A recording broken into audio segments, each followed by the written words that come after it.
Derek DeBrosse coming to you from munitionsgroup.com, munitionsgroup.com, where we do anything regarding firearms. Today's question comes from Mike, and he says, what are your thoughts on an unserialized firearm, such as an 80% receiver build as a concealed carry weapon? So what Mike is referring to, for those of you who don't know, an 80% lower is not defined as a firearm under federal law. So there is companies that will make lower receivers of weapons, which the lower receiver is actually considered the firearm, and if they don't manufacture it past an 80% mark, then it's not actually a firearm under their definition.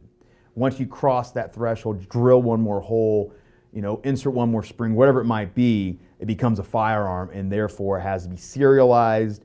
And if it's sold for business purposes, you have to have a license to do so. There was a company out in Curtis, I think California.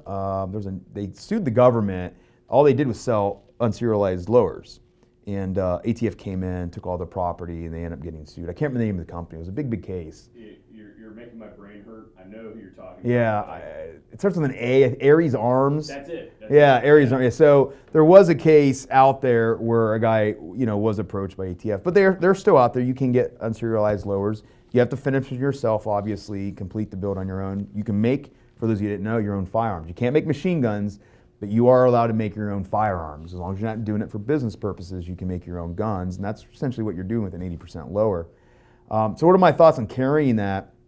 Really gets down to, in Ohio, there's a law on the defacing of firearms, and it's very clear that if you deface or remove that serial number, it's a crime, or you buy a gun and possess it, knowing it's been removed or obliterated or altered, it's a crime.